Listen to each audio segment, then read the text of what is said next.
What if everything we know about the boy who lived never happened? What if Harry Potter, the most famous wizard in the modern age, never set foot in Hogwarts School of Witchcraft and Wizardry? Today, we're diving into one of the most fascinating alternate timelines in the Harry Potter universe, exploring a world where the letters never reached their destination, where Platform 9 3/4 remained just another barrier in King's Cross Station, and where the prophecy that shaped an entire generation took a dramatically different turn. Imagine it's the summer of 1991. Letters are flooding into number 4, Privet Drive, but this time, Vernon Dursley's paranoia reaches new heights. Instead of simply fleeing to a hut on a rock in the sea, he makes a more permanent decision. Perhaps he bundles the family into the car and drives straight to the airport, boarding a plane to Spain or America before Hagrid can ever find them. Or maybe in a moment of desperate inspiration, Vernon burns every single letter before Harry can see even one, convincing the boy that the strange occurrences are nothing more than his imagination running wild. The crucial point is this: Harry never learns he's a wizard. He never meets Hagrid, he never boards the Hogwarts Express, and the entire trajectory of the wizarding world shifts on its axis. Let's start with Harry himself, because his life takes a drastically different turn. Without that letter, without Hagrid's revelation in that storm-battered hut, Harry continues to live at number 4, Privet Drive, believing himself to be exactly what the Dursleys have always told him he is: a burden, an oddity, someone fundamentally wrong and unwanted. He starts at Stonewall High, the local comprehensive school, wearing Dudley's old clothes and trying desperately to be invisible. But here's the thing about magic: it doesn't just disappear because you don't know about it. Harry's accidental magic continues, probably even intensifies as he hits puberty, and his emotions become more turbulent.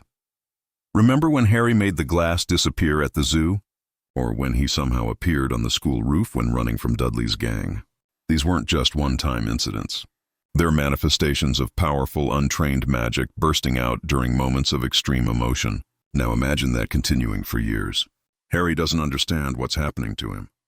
The Dursleys certainly can't explain it, though Vernon probably tries to beat it out of him, making everything worse. At school, strange things happen around Harry. Objects move when he's angry. Bullies who corner him suddenly find themselves inexplicably falling or their belongings disappearing. Harry develops a reputation as someone weird, possibly dangerous, definitely someone to avoid. The psychological impact on Harry is profound. Without the revelation that he's special, that he's famous, that he has a place where he belongs, Harry grows up genuinely believing there's something fundamentally broken about him. The Dursleys' abuse continues unchecked, without even the small mercy of Harry knowing it's because they fear and envy his magic. He's just a freak, and he's starting to believe it himself. Depression would likely set in during his teenage years. He's isolated, confused, and increasingly frightened of his own abilities. This is where things could take a very dark turn. In the Harry Potter universe, we learn about obscurials, young witches and wizards who develop a dark parasitic magical force called an obscurus, created by suppressing their magic. Credence Barebone in the Fantastic Beasts films is a prime example. Obscurials typically don't survive past the age of 10, but in rare cases, like Credence, they can live longer, becoming incredibly powerful and dangerous. Harry Potter, the boy who survived the killing curse, who carries a piece of Voldemort's soul within him, who is already connected to extraordinarily powerful magic, would be a prime candidate for becoming an obscurial if he continues to suppress and fear his magical abilities. Picture this: Harry at 15, sitting in his tiny bedroom at Privet Drive, feeling the darkness growing inside him. The obscurus would feed on his trauma, his isolation, his fear. When it finally erupts, it would be catastrophic. An obscurus explosion in suburban Surrey would expose the magical world to muggles in the most devastating way possible. The Ministry of Magic would have to respond, but by then, controlling Harry, helping Harry, might be impossible. He could become one of the most dangerous dark forces in Britain, not through choice, but through neglect and ignorance. The boy who lived could become the boy who destroyed everything. But let's pull back from that dark timeline for a moment and consider another possibility. The Ministry of Magic has the Trace, a charm that detects magic performed by underage wizards. Every time Harry performs accidental magic, the Ministry knows about it. In the original timeline, these incidents were overlooked because Dumbledore was protecting Harry, and because Harry was living with muggles. The Ministry assumed any magic detected was performed by an adult wizard in the area. But if Harry never goes to Hogwarts, if inquiries are made and it becomes clear that this is a Muggle household where underage magic keeps occurring, eventually someone is going to investigate. A Ministry official, perhaps someone from the improper use of magic office, shows up at Privet Drive. They're confused. Why hasn't this child been attending Hogwarts? They check the records. Harry Potter, the Harry Potter, is listed as having rejected his place at Hogwarts. But that doesn't make sense. The boy who lived, turning down his magical education. An investigation begins. They interview the Dursleys, who are hostile and terrified. They speak to Harry, who has no idea what they're talking about. The truth emerges. The letters never reached him, or he was prevented from responding. This revelation sends shockwaves through the Ministry. Dumbledore would be called to account. How did he let this happen? The boy he claimed to be protecting, the boy he personally placed with these Muggles, has been living in ignorance of his heritage for years. At 11, Harry might have been welcomed with open arms, the tragic oversight corrected. But at 14 or 15, he's years behind in his magical education. He's traumatized. He's potentially dangerous with all that untrained power. The Ministry might decide he needs to be contained, monitored, possibly even have his magic bound for public safety. Dumbledore would fight this, of course. He'd want Harry brought to Hogwarts, given proper training, help to understand his abilities. But the damage is done. The trust is broken. Harry has no reason to trust Dumbledore or the magical world that forgot about him. When they finally tell him about his parents, about Voldemort, about the prophecy, Harry might reject it all. Why should he care about a world that abandoned him? Why should he fight for people who left him to suffer? Now let's talk about what's happening in the wider wizarding world while Harry grows up in ignorance. The first major event is the Philosopher's Stone. In the original timeline, Voldemort, attached to Quirrell, tries to steal the stone, but Harry stops him. Without Harry at Hogwarts, does Voldemort succeed? Dumbledore has protections in place, certainly, but Harry was crucial to the final protection. The Mirror of Erised, which only gave the stone to someone who wanted to find it but not use it. Quirrell can't get past that protection, but without Harry there to retrieve the stone first, what happens? Dumbledore might be forced to destroy the stone himself, which he does in the original timeline anyway, but the timing matters. If Voldemort pushes harder, if there's no distraction of a meddling first-year student, Quirrell might find another way. Or perhaps Snape, without Harry to protect, focuses entirely on thwarting Quirrell and succeeds in killing him before Voldemort can get the stone. Either way, Voldemort in his weakened state fails to achieve resurrection through the elixir of life. He remains a shade, desperate and dangerous, searching for another way back to power. The second year brings the Chamber of Secrets. In the original timeline, Ginny Weasley is possessed by Tom Riddle's diary, a Horcrux, and the basilisk is unleashed on Hogwarts. Harry stops this, destroys the diary, and unknowingly destroys his first Horcrux. Without Harry, what happens? Ginny still finds the diary.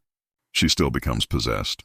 The chamber still opens, but there's no Harry Potter to hear the basilisk, to follow the spiders, to find the entrance. Students are being petrified.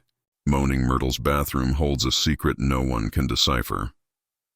Dumbledore would investigate, certainly, but would he figure it out in time? Hermione, brilliant as she is, works out that it's a basilisk, but in the original timeline, she's petrified before she can tell anyone. Without Harry to find her note, that crucial piece of information might remain hidden. The attacks might escalate. Ginny, fully possessed, might be forced to let the basilisk kill someone, not just petrify them. The school could be closed. And here's the truly terrifying part. The diary Horcrux survives. Tom Riddle could potentially drain enough life from Ginny to restore himself to physical form, creating a second Voldemort before the original has even returned. Let's say Dumbledore does eventually figure it out. He's brilliant after all. He enters the chamber. He defeats the basilisk. He saves Ginny. But does he realize the diary is a Horcrux? In the original timeline, Dumbledore's suspicions about Horcruxes are confirmed when Harry shows him the destroyed diary and describes how it behaved. Without that evidence, Dumbledore might suspect, but he doesn't know for certain that Voldemort created Horcruxes, let alone how many. The diary could end up locked away in Dumbledore's office, a dangerous artifact he doesn't fully understand, still capable of corrupting anyone who writes in it. Year 3 brings Sirius Black's escape from Azkaban. In the original timeline, Sirius escapes specifically to protect Harry from Peter Pettigrew, who he's learned is at Hogwarts disguised as Ron's rat, Scabbers. But if Harry isn't at Hogwarts, what motivates Sirius? Does he still escape? Maybe. He's still an innocent man wrongly imprisoned, still driven half-mad by years of Dementors. Perhaps he escapes simply to clear his name, or maybe he escapes specifically to find Harry, to protect his godson even if Harry doesn't know him. Imagine Sirius tracking Harry to Privet Drive. This escaped convict watching from the shadows as his best friend's son lives in misery with those awful muggles, but without the climactic confrontation in the shrieking shack. Without Harry learning the truth, Sirius remains a fugitive. Peter Pettigrew stays hidden as a rat in the Weasley household, or perhaps he's moved on, sensing that without Harry Potter around, he's safer elsewhere. Probably he's returned to Voldemort, helping his master plan his return. With Pettigrew's help, Voldemort might return to power even sooner than in the original timeline. This brings us to Year 4 and the Triwizard Tournament. Obviously, without Harry at Hogwarts, there's no fourth champion. The Goblet of Fire spits out 3 names: Cedric Diggory, Victor Crumb, and Fleur Delacour. The tournament proceeds normally. But remember, this entire tournament was engineered by Barty Crouch Jr., disguised as Mad-Eye Moody, to deliver Harry Potter to Voldemort. Without Harry, the plan is meaningless. Does Voldemort come up with an alternative? Absolutely. Voldemort needs blood from Harry Potter specifically to overcome the protection Lily's sacrifice gave him. He's fixated on Harry, both because of the prophecy and because of his own defeat at Harry's hands. Without Harry conveniently being delivered to a graveyard, Voldemort has to be more direct. He sends Pettigrew and perhaps other loyal Death Eaters to kidnap Harry from Privet Drive. This could happen at any point. Really, but let's say it happens around this time, summer of Harry's theoretical 4th year. He's 14, still living with the Dursleys, and one night, Death Eaters appear. The protections on Privet Drive are powerful but not impenetrable, especially if Voldemort has Pettigrew, who knew James and Lily, who could potentially find a way through the Blood Wards. Harry is taken, dragged through the darkness to a graveyard where Voldemort awaits. The ritual is performed, bone of the father unknowingly given, flesh of the servant willingly sacrificed, blood of the enemy forcibly taken. Voldemort rises, more powerful than ever, and Harry is there confused, terrified, and completely untrained in magic.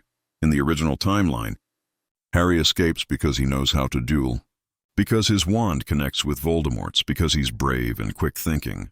This Harry has none of that training. He might accidentally perform magic in his panic, but directed spell work? Impossible. Voldemort would likely kill him immediately. No duel, no priori incantatem, no escape. The prophecy would be fulfilled, but not in the way anyone expected. Neither can live while the other survives, and Voldemort ensures he's the survivor. Harry Potter dies at 14 in a graveyard, never knowing his full potential, never understanding the magical world he belonged to. But wait, there's another possibility. What if Voldemort, seeing this broken, untrained boy, decides Harry is no threat? The prophecy spoke of someone with power the Dark Lord knows not, but this Harry seems powerless. Voldemort might decide to keep Harry alive, to corrupt him, to use him. After all, Harry is famous. The boy who lived returning to the wizarding world and declaring support for Voldemort would be a propaganda coup beyond measure. Voldemort could use Imperius, or more subtly, he could offer Harry what he's always wanted: belonging, power, knowledge about his parents. It's manipulation, but Harry, starved for connection and understanding, might be vulnerable to it. Imagine Harry Potter, not as the chosen one, but as a tool of Voldemort. He's given crash courses in magic by Death Eaters, his natural power channeled for dark purposes. When Voldemort reveals himself to the wizarding world, Harry is at his side, a symbol of how even the great hero of the last war has been turned. The psychological warfare alone would be devastating. Parents who named their children after Harry Potter, Order of Merlin recipients who celebrated his survival, an entire generation who grew up on the story of the boy who lived, all confronted with the image of Harry serving Voldemort. But there's a wrinkle in this dark scenario: the Horcrux. Harry carries a piece of Voldemort's soul in his scar. In the original timeline, this connection allows Voldemort to possess Harry briefly in the Ministry, but the experience is agony for Voldemort because Harry is so full of love and light. Even a corrupted, traumatized Harry would have some core of self, some resistance. The Horcrux connection works both ways. Harry would feel Voldemort's emotions, see into his mind. Eventually, Harry might learn the truth, might understand he's being used. The question is whether he'd have the strength and support to break free. Let's shift perspective and consider the people who should have been Harry's friends. Ron Weasley never meets Harry on the train to Hogwarts. He has a normal first year, probably getting sorted into Gryffindor, probably still becoming friends with Hermione eventually, though without the troll incident to bond them, it might take longer. Ron is a good person, brave and loyal, but without Harry, his life is quieter. He's not facing trolls and Voldemort in his first year. He's just another Weasley at Hogwarts, living in his brother's shadows. Hermione Granger never has Harry and Ron save her from the troll. In fact, the troll incident might go very differently. McGonagall and Snape handle it, perhaps, or maybe the troll actually harms or kills someone before it's stopped. Hermione remains studious and brilliant, but possibly more isolated. Without the friendships forged through adventure, she might be that insufferable know-it-all throughout her entire school career, never learning the value of breaking rules or trusting her instincts over books. Neville Longbottom, though. Neville is interesting. The prophecy that marked Harry could have equally applied to Neville. Born at the end of July, parents who thrice defied Voldemort, and Voldemort could have chosen him as his equal instead of Harry. In the original timeline, Dumbledore speculates that Voldemort chose Harry because Harry was a half-blood like himself, while Neville was a pure-blood. But with Harry out of the picture, with Voldemort returned and the prophecy still looming, attention might turn to Neville. Neville in the original timeline grows from a forgetful, frightened boy into a true hero, largely inspired by Harry's example. Without Harry, does Neville still find that courage? His parents are still in St. Mungo's, tortured into insanity by Bellatrix Lestrange. He's still raised by his formidable grandmother. When Voldemort returns and the Second Wizarding War begins, someone has to stand up. Someone has to lead the resistance. In a timeline without Harry Potter, Neville Longbottom might be forced to become the hero he was always capable of being, earlier and under even more pressure. There's a beautiful tragic poetry to that idea. Neville, who was nearly the chosen one, becoming the actual chosen one by default. He'd have to be the one to learn about Horcruxes, to hunt them down, to make the sacrifices necessary to defeat Voldemort.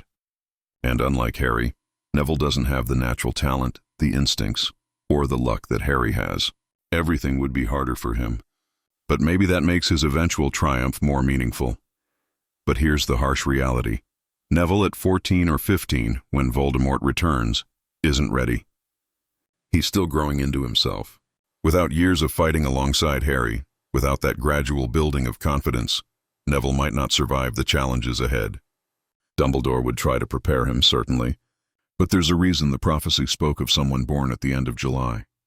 Both boys had the potential, but Voldemort's choice to attack Harry made Harry the one with power the Dark Lord knows not. Without that specific history, can Neville really fulfill the prophecy? Dumbledore himself is in a fascinating position in this timeline. His grand plan, his careful manipulation of events to prepare Harry for the ultimate sacrifice, all of it crumbles. In the original timeline, Dumbledore is playing a long game. He knows about the Horcruxes or figures it out. He knows Harry must die for Voldemort to be truly defeated because Harry carries a piece of Voldemort's soul. He's preparing Harry, making him strong enough and brave enough to walk willingly to his death when the time comes. It's cold, calculating, and necessary. Without Harry, Dumbledore has to completely rethink his strategy. Does he even realize Voldemort made Horcruxes without the evidence of the diary? Maybe eventually, through research and investigation, he pieces it together. But finding and destroying the Horcruxes without Harry is a different challenge. The ring in the Gaunt Shack, Dumbledore could still find and destroy, possibly still cursing his hand in the process. The locket in the cave he could retrieve, though doing it alone would be even more dangerous. But the diadem hidden in the Room of Requirement? Hufflepuff's cup in Bellatrix's Gringotts vault? And Nagini, who becomes a Horcrux later? These would be incredibly difficult to locate and destroy. Dumbledore would probably form a team, maybe calling on Old Order of the Phoenix members. Imagine Mad-Eye Moody, Kingsley Shacklebolt, and Remus Lupin on a mission to break into Gringotts. It could work, but it's risky, and Dumbledore's time is limited if he's still cursed by the ring. He might not manage to destroy all the Horcruxes before Voldemort kills him, or before the curse takes him. The Second Wizarding War in this timeline could drag on for years, with Voldemort essentially immortal as long as his Horcruxes survive. Speaking of the Order of the Phoenix, many of its members have deep connections to Harry specifically. Sirius is Harry's godfather. Remus was James's friend. Moody became Harry's mentor. Without Harry, the Order still reforms to fight Voldemort. But the emotional core, the symbol of hope that Harry represents, is missing. The fight becomes grimmer, more desperate. And here's a dark thought. Without Harry, many of the deaths in the original timeline might not happen, but different deaths would occur. Sirius might not die in the Department of Mysteries, but he might die in a raid on Privet Drive trying to protect Harry. Lupin and Tonks might survive the Battle of Hogwarts, but they might fall in some other skirmish. The Ministry of Magic under Cornelius Fudge would still deny Voldemort's return for as long as possible. The propaganda war, the smearing of Dumbledore, all of that still happens. But without Harry's testimony, without his duel with Voldemort in the graveyard witnessed by Cedric, the denial might last even longer.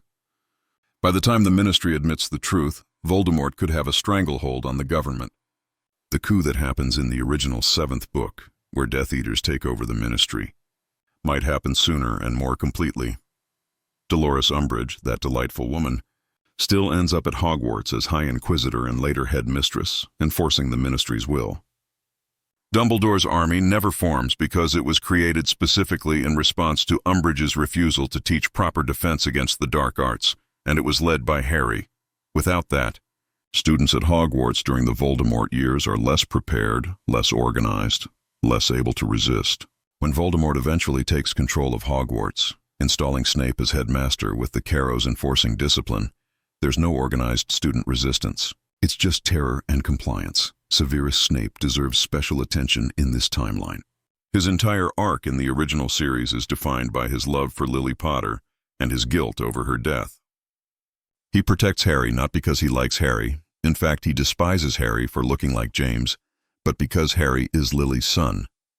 Without Harry at Hogwarts, Snape has no one to protect. Does he still spy for Dumbledore? Probably. His allegiance to Dumbledore is rooted in his love for Lily, and that doesn't change whether Harry is around or not. But without Harry, Snape has no redemption arc.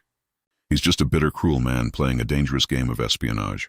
When Dumbledore dies, in the original timeline, Snape kills him in a mercy killing, following Dumbledore's orders to spare Draco Malfoy's soul and to ensure Snape's cover as a Death Eater remains intact. Does this still happen without Harry? Possibly. Dumbledore still gets cursed by the ring, still makes plans for his death. Draco might still be tasked with killing Dumbledore. But without Harry there to witness it, to be devastated by it, the emotional weight of Snape's sacrifice is lessened. He's still a hero working in the shadows, but no one will ever really know, especially if he dies before he can pass his memories to anyone. Let's talk about the Horcrux hunt, which is central to defeating Voldemort. In the original timeline, Harry, Ron, and Hermione spend months tracking down and destroying Horcruxes. They find the locket, destroy it with the Sword of Gryffindor. They break into Gringotts, steal the cup, destroy it. They return to Hogwarts, find the diadem, destroy it. And finally, Harry learns that he himself is a Horcrux and willingly sacrifices himself, only to survive because Voldemort's use of Harry's blood tethered him to life. It's an incredibly complex and carefully orchestrated series of events. Without Harry, who does this? Dumbledore could start the hunt before he dies, maybe destroying 1 or 2 Horcruxes. He'd leave instructions for others to continue. But who? Snape is deep undercover and can't risk exposure. The Order of the Phoenix members are mostly busy fighting Death Eaters and protecting civilians. Hermione, brilliant as she is, doesn't have the information about Horcruxes without Dumbledore sharing it. And why would he confide in a random student, even a brilliant one? Maybe Dumbledore tells Neville. If he's decided Neville is the best hope, Neville, Ron, and Hermione could form a team, mirroring Harry's role in the original timeline. But they'd be operating with less information, less preparation, and frankly, less plot armor. The Horcrux in Bellatrix's vault at Gringotts is nearly impossible to reach without insider help. The diadem in the Room of Requirement requires knowledge of the room's existence and how to access it. These aren't things that can be easily figured out. In the original timeline, Harry has visions through his connection to Voldemort, conversations with Dumbledore's portrait, and memories from Snape that guide him. Without all that, the Horcrux hunt could take years, or fail entirely. And then there's the final Horcrux, Harry himself. In the original timeline, Voldemort can't be killed as long as Harry lives, Because Harry carries a piece of Voldemort's soul. Harry has to die, or at least believe he's going to die, walking into the Forbidden Forest to let Voldemort kill him. His willingness to sacrifice himself, combined with the weird magic of Voldemort having used Harry's blood in his resurrection, allows Harry to survive and return. But all of that is contingent on Harry being there, on Harry carrying that Horcrux. In a timeline where Harry never goes to Hogwarts, where Harry might die in a graveyard at 14, what happens to that piece of Voldemort's soul? If Voldemort kills Harry, does the Horcrux die with him? Probably yes. That should work. But then Voldemort doesn't have the blood protection issue resolved. He used Harry's blood to overcome Lily's protection, but in doing so, he tethered Harry to life. Without that specific sequence of events, the magical dynamics are different. Voldemort might actually be more vulnerable, or he might be less vulnerable, depending on how the magic works out. It's genuinely hard to say. What we can say is that defeating Voldemort without Harry Potter is exponentially harder. Harry was central to everything: the prophecy, the Horcrux, the blood protection, the symbolic resistance. Without him, the wizarding world is in serious trouble. Voldemort could win. Not definitely, but the odds are in his favor. The Second Wizarding War could end with Voldemort as the undisputed ruler of magical Britain, eventually expanding his reach to the global wizarding community. A dark age that lasts not years but decades or centuries. There's one more angle to consider: the international wizarding community. In the original timeline, the events at Hogwarts, Harry's struggles, are mostly confined to Britain. International wizards are aware of Voldemort, but they're not directly involved until later. If Voldemort conquers Britain without Harry Potter to stop him, what happens next? Does the International Confederation of Wizards intervene? Do wizards from France, America, Germany, and other countries band together to stop this Dark Lord before he spreads? It could turn into a genuine wizarding world war, vastly larger in scope than anything depicted in the books. Picture the Battle of Hogwarts, but multiplied across continents. Voldemort with his Death Eaters facing off against international aura forces. It would be catastrophic, with casualties in the thousands. And even if they eventually defeated Voldemort through sheer numbers and international cooperation, the cost would be astronomical. The wizarding world might never fully recover, or maybe they don't intervene. Maybe they seal their borders, create magical barriers to contain the threat to Britain, and leave the British wizarding community to its fate. It's a dark possibility, but nations acting in self-interest isn't unprecedented. Britain becomes a wizarding North Korea, isolated and suffering under Voldemort's dictatorship, while the rest of the world watches and does nothing. British wizards who can escape do so, becoming refugees. Those who remain endure a nightmare of oppression and violence.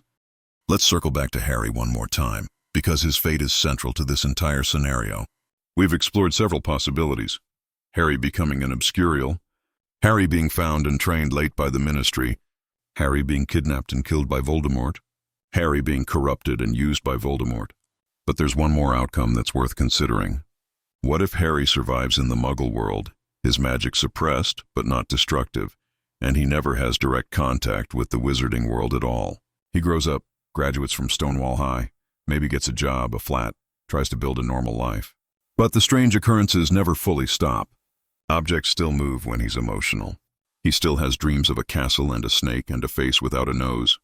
He's on antidepressants and seeing a therapist, trying to cope with what he believes is a mental illness. Meanwhile, in the wizarding world, Voldemort has either won or is still being fought.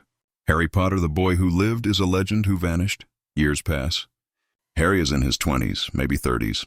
He's managed to build something resembling a life, though he's always felt disconnected, always known something is wrong. Then one day someone finds him. Maybe it's a member of the Order, still searching after all these years. Maybe it's a Death Eater, sent to tie up loose ends. Harry learns the truth. He's a wizard, he's famous, and there's a war he should have been part of. How does he react? Anger, certainly. Grief for the life he could have had. But also maybe a sense of purpose. It's not too late to fight. This version of Harry, older, more damaged, but also more mature, could become a powerful force. He has years of untrained magic built up, raw power that once unleashed and properly channeled could rival even Voldemort. And he has nothing to lose. The wizarding world abandoned him, but it's still his world, and maybe he decides it's worth saving. An older Harry Potter joining the fight could be the turning point in a long, drawn-out war. Not the chosen one of prophecy, but a chosen one who chooses himself, who decides his own fate. There's something appealing about that narrative. It takes away the determinism of the prophecy and makes Harry's heroism a choice rather than a destiny. But it's also tragic because of all the years lost, all the suffering that could have been avoided. And realistically, an untrained wizard in his 20s, trying to catch up on decades of missed education and fighting in a war at the same time, the odds of survival aren't great. He might burn bright and fierce for a short time before falling. A martyr to inspire others, if nothing else. We should also consider the ripple effects on minor characters whose lives intersect with Harry's in the original timeline. Ginny Weasley, who in the original timeline marries Harry and has 3 children with him, has a completely different life. She might end up with someone else, or she might remain single, traumatized by her experience with the diary if that event still occurs. Cho Chang, Harry's first crush, never has that awkward relationship with him. She still loses Cedric, assuming the Triwizard Tournament happens and goes badly. But Harry isn't there to offer complicated comfort. Draco Malfoy is interesting. So much of his arc involves his rivalry with Harry. Without Harry, Draco is just another Slytherin student, probably still arrogant and prejudiced, but without that specific focus for his antagonism. His family is still loyal to Voldemort, so when the Dark Lord returns, Draco likely still gets the Dark Mark, still gets tasked with impossible missions. But without Harry there as a symbol of opposition, Draco might fall deeper into darkness. Or, without Harry to compare himself to, he might actually break free earlier, realizing the emptiness of his father's beliefs.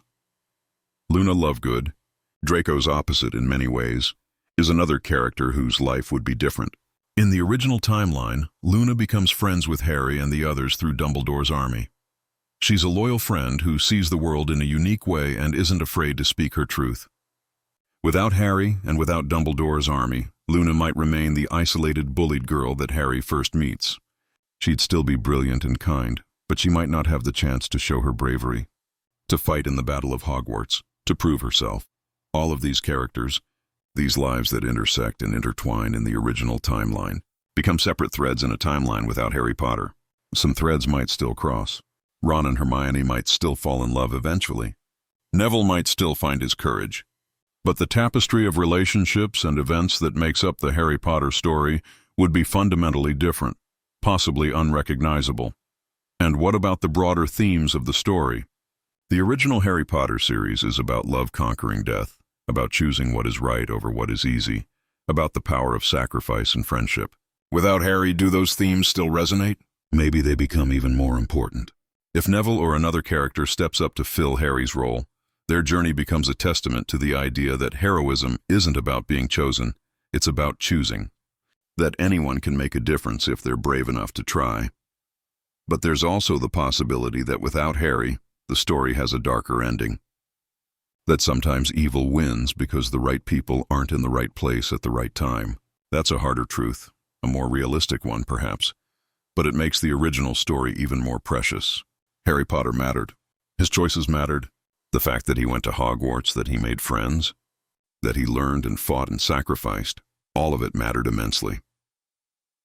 Let's think about the magical artifacts that play crucial roles in the original story. The Marauders map, created by James Potter, Sirius Black, Remus Lupin, and Peter Pettigrew, ends up in Harry's hands and helps him countless times.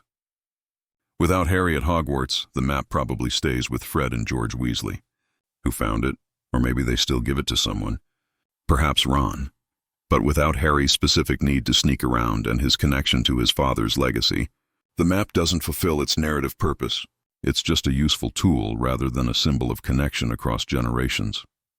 The invisibility cloak, one of the Deathly Hallows and a Potter family heirloom, is sent to Harry by Dumbledore in his first year. In a timeline where Harry never attends Hogwarts, does Dumbledore still try to give it to him? Maybe he sends it to Privet Drive, but Vernon probably intercepts it and destroys it, not understanding what it is. Or maybe Dumbledore holds on to it, waiting for the right moment. If Harry is eventually found and brought into the wizarding world, the cloak could still reach him, but years late. That delay could mean the difference between life and death in various situations. The Sword of Gryffindor, which presents itself to any worthy Gryffindor in their moment of need, is used by Harry multiple times to destroy Horcruxes. The sword is impregnated with basilisk venom after Harry uses it to kill the basilisk in the Chamber of Secrets, making it one of the few weapons capable of destroying Horcruxes. Without Harry's second-year adventure, the sword never gains this property. Even if someone else eventually enters the chamber and kills the basilisk, that might not happen until years later, or might not happen at all. The primary weapon against Horcruxes might not exist, making Voldemort's defeat even more difficult. This brings up an important point about timing. So many events in the original timeline happen in a specific order, each one setting up the next. Harry destroys the Diary Horcrux in his second year. This alerts Voldemort to the fact that someone is hunting his Horcruxes, prompting him to check on them and move Nagini closer for protection. Harry's connection to Voldemort allows him to witness this through visions. Without Harry, without that specific sequence, Voldemort might not even realize anyone knows about his Horcruxes until it's too late, or conversely, he might keep them better hidden if he's not spooked into checking on them. The Department of Mysteries battle in Harry's 5th year is another pivotal event. Voldemort lures Harry there with a false vision of Sirius being tortured, hoping to retrieve the prophecy. The battle results in the prophecy's destruction, several Death Eaters being captured, and most importantly, the Ministry and the wider wizarding world finally seeing Voldemort with their own eyes, forcing Fudge to admit the truth. Without Harry, none of this happens. The prophecy remains in the Department of Mysteries, the Death Eaters remain free, and the Ministry might continue denying Voldemort's return even longer. Actually, the prophecy itself is fascinating in this context. It's kept in the Hall of Prophecy, and only the people the prophecy refers to can retrieve it. In the original timeline, either Harry or Voldemort can take it from the shelf. Without Harry around, what happens to it? It just sits there, gathering dust, a prediction about a confrontation that may never happen the way it was foretold, unless Voldemort retrieves it himself, which he could do, though he'd risk exposure. If he does get the prophecy and hears the full wording, he learns that he marked his equal, that either must die at the hand of the other, and that the Chosen One has power the Dark Lord knows not. How does that information change his strategy? Knowing the full prophecy might make Voldemort more cautious or more aggressive. He might become obsessed with figuring out what power he knows not, trying to eliminate any possible advantage his prophesied enemy might have. Or he might dismiss it, confident that he's already neutralized the threat if Harry never received magical training. Prophecies in the Harry Potter universe are tricky things. They only come true if people act on them. Voldemort's decision to attack Harry as a baby is what made Harry the Chosen One. Without continued conflict between them, the prophecy might simply fade into irrelevance. We should talk about Hogwarts itself as an institution in this timeline. In the original story, Hogwarts is a place of learning, growth, and ultimately a battleground. The Battle of Hogwarts in the final book is where everything culminates, where students, teachers, and Order members make their stand against Voldemort. It's a powerful symbol of resistance and hope. Without Harry, the school still exists, still teaches young witches and wizards, but does it become a battlefield? Possibly yes, but differently. Voldemort wants control of Hogwarts because it's where young minds can be shaped. In the original timeline, he achieves this in Harry's 7th year, with Snape as headmistress and the Carrows teaching dark arts. The same probably happens in a timeline without Harry, but without Dumbledore's army. Without the training and organization Harry provided, the students are less prepared to resist. When Voldemort's forces arrive for a final confrontation, the defense of Hogwarts might be much weaker. The castle could fall quickly, or it might not even be defended at all, simply surrendering to avoid bloodshed. Alternatively, Dumbledore, knowing he can't rely on a Chosen One, might fortify Hogwarts more heavily from the start. He might make it a true stronghold, a last bastion of resistance against Voldemort. He could recruit more teachers who are also fighters, set up stronger wards and defensive spells, and prepare the older students for combat. Hogwarts becomes less a school and more a military academy. That's a darker vision, but possibly necessary in a world without Harry Potter. The Triwizard Tournament deserves another look because it's such a significant event. In the original timeline, it's revived after over a century specifically as a trap for Harry. Barty Crouch Jr., disguised as Moody, manipulates the tournament to ensure Harry's name comes out of the goblet, and then helps him through the tasks to reach the portkey that will transport him to Voldemort. It's an elaborate scheme that only makes sense with Harry as the target. Without Harry, why revive the tournament at all? Maybe it's revived for legitimate reasons, as a genuine attempt to foster international magical cooperation. The tournament proceeds without dark interference. Cedric Diggory competes for Hogwarts, Victor Crumb for Durmstrang, Fleur Delacour for Beauxbatons. One of them wins fairly. There's no graveyard scene, no return of Voldemort at that specific time. Cedric doesn't die. He graduates, maybe becomes an Auror, or plays professional Quidditch. His father Amos doesn't become a broken man. Small mercies in a dark timeline. But Voldemort still needs to return to power. Without the convenient cover of the tournament, he has to be more direct, which we've discussed. This might actually work in the Resistance's favor because a direct attack on Privet Drive or wherever Harry is hidden could alert the Ministry and Dumbledore that Voldemort is active and attempting something significant. They might be able to intervene, or at least be forewarned. The element of surprise that Voldemort gains from his graveyard resurrection wouldn't exist. Let's consider the role of the media in this timeline. The Daily Prophet, under various editors and influenced by the Ministry, shapes public opinion throughout the original series. Rita Skeeter writes scandalous articles about Harry, Hermione, and others swaying public perception. Without Harry as a public figure, what does the Prophet focus on? Probably still on Dumbledore, painting him as a senile old man or a fearmonger, depending on what the Ministry wants. But without Harry's story, without the compelling narrative of the boy who lived returned to fight again, the Resistance lacks a face, a symbol that the public can rally behind. Propaganda is crucial in wartime, and Voldemort understands this. In the original timeline, even when he controls the Ministry, there's always the legend of Harry Potter working against him, inspiring resistance. Without Harry, Voldemort's propaganda machine runs unopposed. He can paint himself as a reformer, someone bringing order and traditional values back to wizarding society. Those who resist can be painted as terrorists or criminals without a heroic figure to counter the narrative. The resistance becomes much harder when you're not just fighting armies and dark magic, but also information control and public apathy. There's a character we haven't discussed much yet, Tom Riddle himself before he became Voldemort. Understanding his psychology is key to understanding what he might do differently in a timeline without Harry.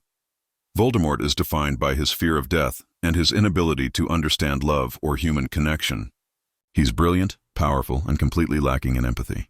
His obsession with Harry in the original timeline is partly because Harry is prophesied to be his equal, but also because Harry defeated him as a baby, which Voldemort finds intolerable. His pride demands that he personally kill Harry to prove his superiority. Without Harry as a focus for that obsession, does Voldemort's pride express itself differently? Perhaps he fixates on Dumbledore instead, the only wizard he ever feared. Dumbledore is old, weakened by the curse from the ring Horcrux, but still formidable. Voldemort might decide that defeating Dumbledore publicly is necessary to cement his power. He could challenge Dumbledore to a formal duel, a spectacle designed to demonstrate his supremacy. Dumbledore might accept, knowing it's a trap but unable to refuse without losing credibility. Such a duel would be legendary, possibly the greatest magical confrontation in centuries. But Dumbledore is dying already from the curse, and his time is limited. Even if he fights brilliantly, even if he matches Voldemort blow for blow, the question is whether he can actually win. Voldemort is still tethered to life by his Horcruxes. Even if Dumbledore kills him, he'll return.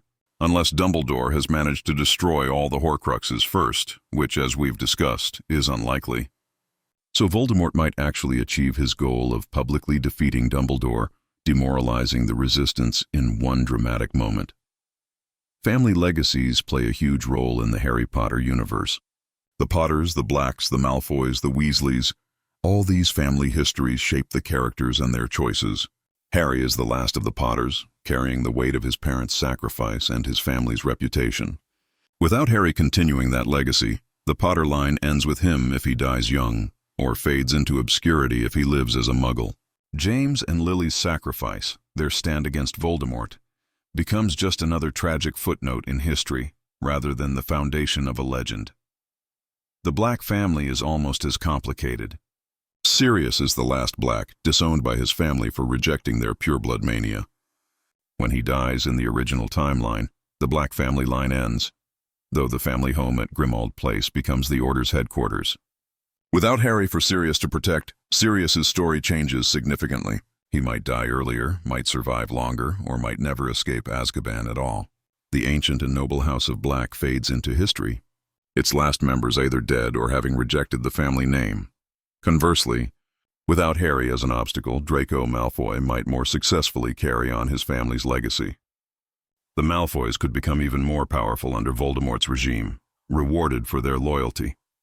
Draco might become a Death Eater in truth rather than a frightened boy in over his head. He could be exactly what his father wanted, a true believer in pure blood supremacy, a powerful dark wizard in his own right. Without exposure to Harry's different values, without seeing an alternative, Draco might never question his upbringing. Though there's another possibility. Without Harry as a rival, Draco might actually have space to develop his own identity, rather than being defined in opposition to someone else. At Hogwarts, he might befriend different people, have different experiences. He's not inherently evil, just shaped by a toxic environment and family expectations. A Draco who never knew Harry Potter might be better or worse than the canonical Draco. It's genuinely hard to say. Magical creatures play significant roles in the original story, and their fates would change too. Dobby the house elf is freed by Harry in the second year when Harry tricks Lucius Malfoy into giving Dobby clothes. Without Harry, Dobby remains enslaved to the Malfoy family, suffering under their cruelty. He never becomes the free elf who warns Harry and helps him, never works at Hogwarts, and never dies heroically saving Harry and his friends from Malfoy Manor. It's a small tragedy in the scope of everything else, but it matters. Dobby deserves his freedom. Buckbeak the Hippogriff is sentenced to execution after attacking Draco in Harry's third year. Harry and Hermione use a time turner to save Buckbeak. Without them, Buckbeak is executed. Sirius, who later escapes on Buckbeak, would need to find another way to flee, or might be captured and returned to Azkaban. These small moments ripple outward, changing everything. Hedwig, Harry's owl, is never purchased by Hagrid as a birthday present because Harry never meets Hagrid. Hedwig remains in Elop's Owl Emporium, eventually bought by someone else, or possibly never bought at all. It's heartbreaking in a way. Hedwig was Harry's first real present, his first friend in the magical world. Without that connection, Harry's isolation is even more complete. Time turners themselves are an interesting element. Hermione uses one in the third year to take extra classes, and it becomes crucial to saving Sirius and Buckbeak. The Ministry keeps time turners in the Department of Mysteries, though they're all destroyed during the battle there in the fifth year. In a timeline without Harry, that battle doesn't happen, so the time turners aren't destroyed. Could they be used to change events, to prevent Voldemort's rise, or Harry's disappearance from the magical world? Theoretically, yes, but time travel in Harry Potter follows a closed-loop model. What happened, happened. If someone tried to go back and ensure Harry got his letter, they'd fail because we know he didn't get it in this timeline. Time turners can't create alternate realities, only fulfill the reality that already exists. Though that does raise a fascinating question. In a timeline where things have gone catastrophically wrong, where Voldemort has won and the wizarding world is suffering under his tyranny, might someone attempt to use a time turner to send information back to prevent it? They couldn't change the past directly, but they could perhaps send a message to the right person at the right time.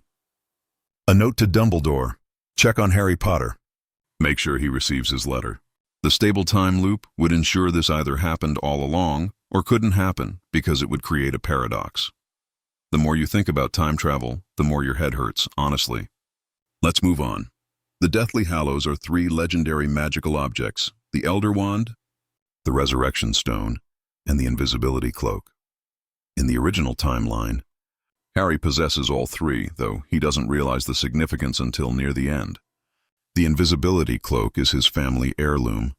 The Resurrection Stone is hidden in the snitch Dumbledore left him, and the Elder Wand is won from Draco, who had unknowingly won it from Dumbledore. Harry becomes the Master of Death, though he chooses not to keep the Hallows.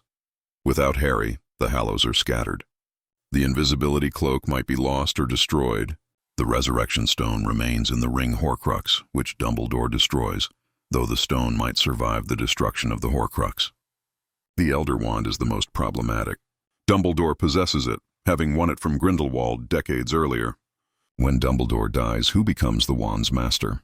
In the original timeline, it's Draco, then Harry. Without Harry, it might be Snape if he still kills Dumbledore. Or it might be whoever actually defeats Dumbledore in combat. Voldemort wants the Elder Wand desperately. He believes it's the only wand powerful enough to kill Harry. though that's not actually the issue. He steals it from Dumbledore's tomb. In the original timeline, the wand doesn't work properly for Voldemort because he's not its true master. But if the line of ownership is different, if Voldemort is able to win the wand properly, he becomes even more dangerous.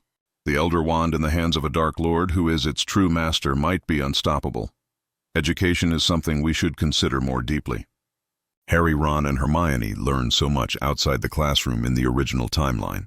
They're solving mysteries, fighting dark wizards, hunting Horcruxes. This practical experience makes them far more capable than their age would suggest. The students who don't have these experiences, who just attend classes and take exams, are nowhere near as prepared for real combat or dangerous situations. In a timeline without Harry, most students remain in that second category. They're book smart but not battle-tested. This is actually a broader problem for the wizarding world. In peacetime, Hogwarts provides a good education in magical theory and practice. But when war comes, theoretical knowledge isn't enough. Dumbledore's army in the original timeline helps bridge this gap, giving students practical defensive training. Without it, when Voldemort's forces attack, young witches and wizards who should be able to defend themselves are helpless. The casualties among recent graduates and older students would be horrific. The Ministry might try to address this by mandating combat training at Hogwarts, but if they're in denial about Voldemort's return, they won't act until it's too late. And once Voldemort controls the Ministry, any training students receive is designed to serve him, not resist him. It's a no-win situation. Mental health is another angle worth exploring. Harry suffers from PTSD, survivor's guilt, and depression throughout the original series, though it's not always explicitly labeled as such. He watches people die, is tortured, carries the weight of prophecy on his shoulders. His friends support him, and he has Dumbledore and others to talk to, even if he doesn't always take advantage of that. In a timeline where Harry grows up isolated and abused, never learning he's a wizard, his mental health would be catastrophically poor. We've discussed him potentially becoming an obscurial, but even short of that, he'd be deeply traumatized, and Harry isn't the only one who would suffer. Neville, if he's forced into the role of resistance leader, would experience immense pressure and trauma. The other young people fighting in a prolonged war against Voldemort would all be dealing with grief, fear, and moral injury from the things they've had to do. Without Harry's example, without his particular form of moral courage and willingness to sacrifice, the psychological toll on everyone else might be unbearable. The wizarding world doesn't seem to have much in the way of mental health support, at least not that we see in the books. There's the closed ward at St. Mungo's for permanent magical damage, where Neville's parents are, but no mention of therapists or counselors. This cultural gap would become a gaping chasm in a prolonged war. Survivors would be left to cope with trauma on their own, possibly turning to alcohol, destructive relationships, or dangerous magic as coping mechanisms. Let's talk about the endgame. In the original timeline, everything culminates in the Battle of Hogwarts. Harry sacrifices himself, survives because of the blood magic, and then defeats Voldemort in a final duel. Voldemort's killing curse rebounds because Harry is the true master of the Elder Wand, and Voldemort dies, this time permanently, because all his Horcruxes have been destroyed. It's a satisfying conclusion with clear lines of cause and effect. Without Harry, there's no clear path to that conclusion. As we've established, destroying all the Horcruxes is much harder. Finding and destroying them could take years or might never be completed. Defeating Voldemort in combat while he's still tethered to life by Horcruxes is pointless. He'll just come back. The war could drag on indefinitely, a grinding conflict of attrition where the resistance slowly loses ground. The most likely scenarios for ending this conflict are either 1. Voldemort eventually wins completely, subjugating the British wizarding world and possibly expanding beyond. 2. An international intervention defeats Voldemort but at tremendous cost. 3. Someone figures out the Horcrux situation and manages to destroy them all, making Voldemort mortal again, at which point he can be killed, though it might take decades to reach this point. Or 4. A stalemate develops, with Voldemort controlling some territory and the Resistance holding other areas, leading to a divided magical Britain. None of these endings are as clean or satisfying as the original.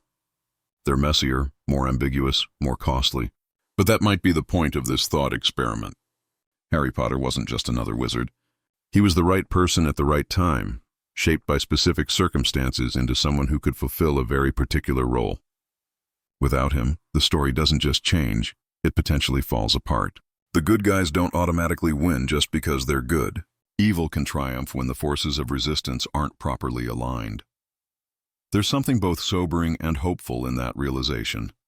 Sobering, because it reminds us how fragile victory can be, how much depends on individuals making the right choices at crucial moments. But hopeful, because it emphasizes the importance of every person's contribution. Harry mattered. His friends mattered. Every member of Dumbledore's army, every Order of the Phoenix member, every person who chose to stand against Voldemort mattered. Remove any of them, especially Harry, and everything changes. So what's the final answer to our question? What if Harry Potter never went to Hogwarts? The answer is that the wizarding world would be fundamentally darker, more dangerous, and possibly doomed. Harry's absence creates a void that no one else can quite fill.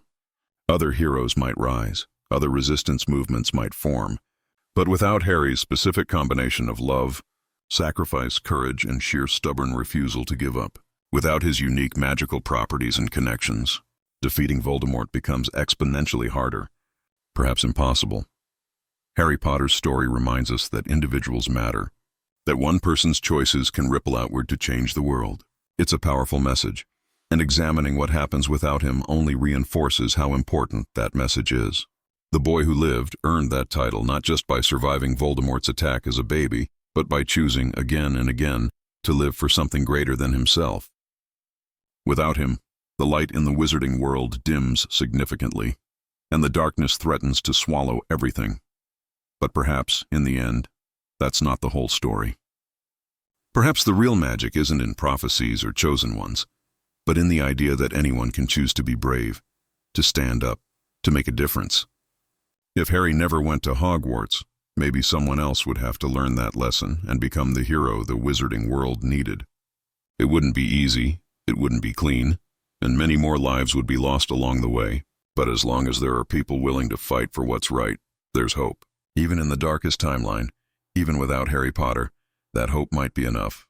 Maybe, if they're very, very lucky, and if they're willing to pay the terrible price that such a fight would demand.